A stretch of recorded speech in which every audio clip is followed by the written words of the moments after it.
We talked earlier this week about the FCC's decision to classify broadband providers, including mobile broadband providers, under Title II.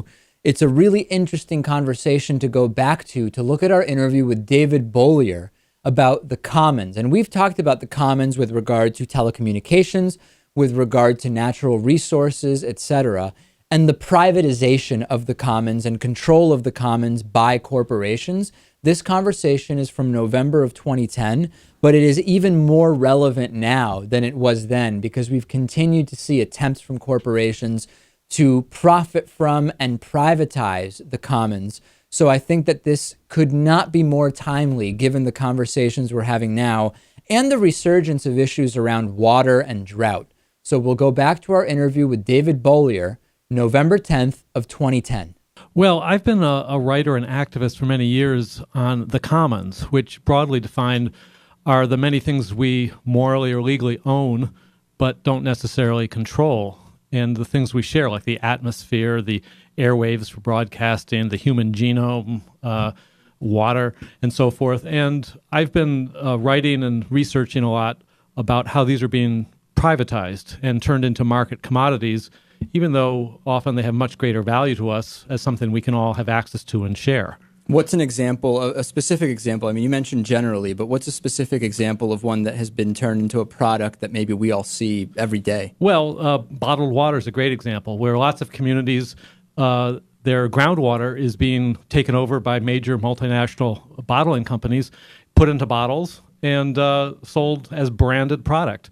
Meanwhile, the local ecosystems often suffer as a result of the draining away of this water, and public infrastructure for tap water is eroding and declining, sometimes catastrophically. Now, to play devil's advocate, I'm sure if we asked the water bottle companies or bottled water companies about this, they would say, well, we're adding value here because we're either filtering the water. Sometimes I hear it's just tap water that's being run through a filter, or we have put infrastructure in place and have hired people and are creating jobs to get the water. What about that argument? Well, typically companies, especially large companies, are all about taking unacknowledged subsidies from the commons, often at bargain rates, sometimes in collusion with the government, and then whatever they find wasteful or costly to deal with as a company, they dump back into the commons. So there isn't a full cost accounting of all the costs. Sometimes the water that these bottled water companies are taking has been made pure and clean because governments have set aside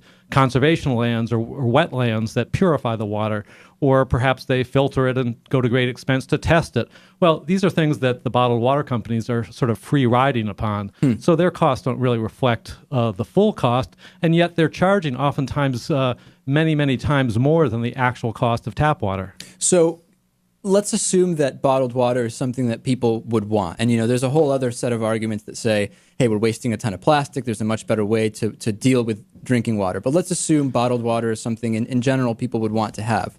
If we eliminated the profit from it, so in other words, if it was run the exact same way, except it was, I don't know, a government entity or even a private corporation, but they said we are going to run this without profit, would that be better? Or what would be an acceptable way to administer the fact that people want bottled water without giving away, without the issue of turning the commons into something private that you mentioned? Well, I suppose the bottom line is, does the public who owns many of these resources or is the steward of the resources have adequate say in how that resource is used and deployed? So partly it's a matter of participation and democratic control over resources. Part of it is whether they should be turned into a market resource in the first place in a way that doesn't take full account of the costs. So, if you can find a nonprofit or government or somebody who takes, or even a company who takes full account of the costs, that's great. But most companies are more intent on maximizing their private gain and are indifferent or hostile to the broader ecological or public costs. Vaccines is one that I'd be interested in talking about. So in theory, there's money being put in, research and development money, by private companies to develop vaccines for different things, and presumably somebody is going to find the vaccine first. What are they entitled to for having been the ones who found that vaccine? Well, let's back up a little bit. First of all, did they do all that research themselves? Most of the therapeutically significant medicines and vaccines are financed by us, the taxpayers, through the National Institutes of Health. And then the drug companies tend to get involved after the major scientific work has been done, which is the risky, more expensive research. They cherry pick it for the more promising, more marketable drugs, as opposed to maybe the therapeutically significant ones or the ones that serve important niche diseases. And so they're really kind of free riding on a lot of the, quote, socialized research that we taxpayers do.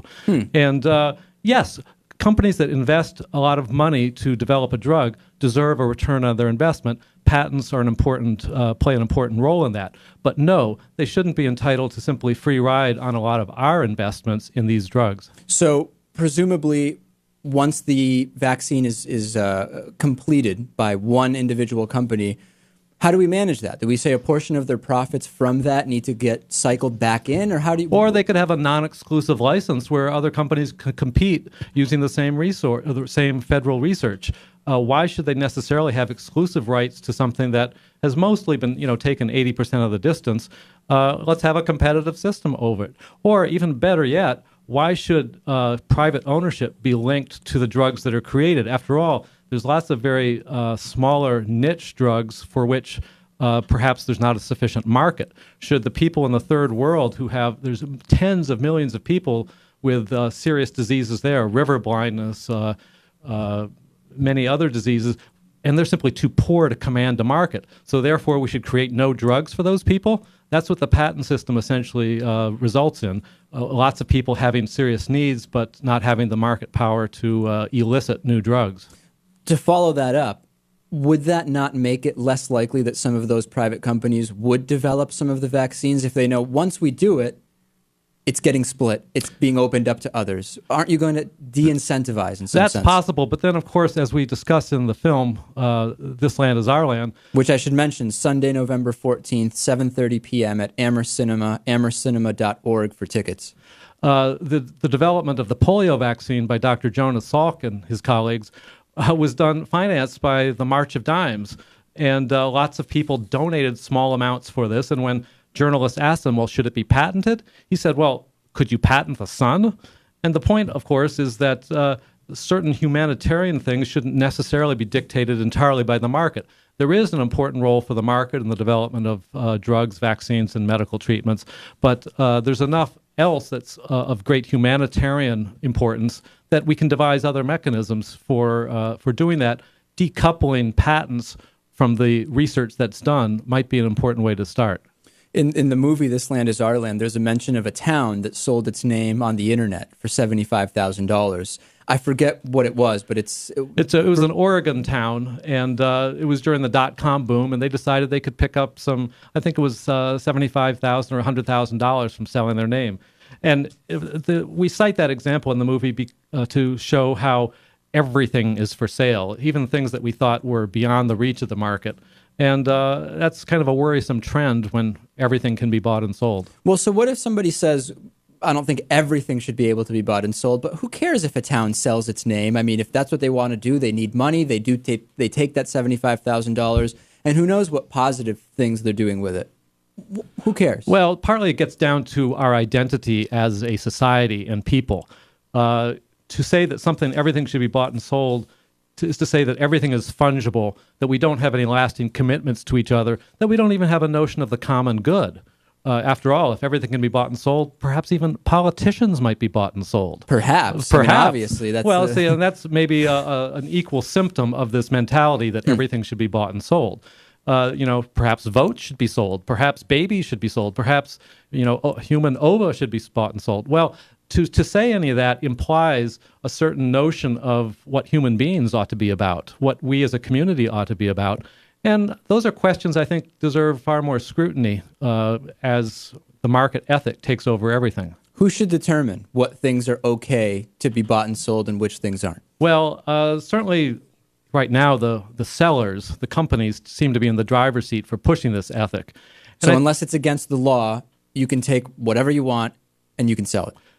For example, the whole field of nanotechnology, which is very microscopic matter that is synthetically created. Harvard owns more than 10 patents on nano matter, which can supplant current elements of the periodic table.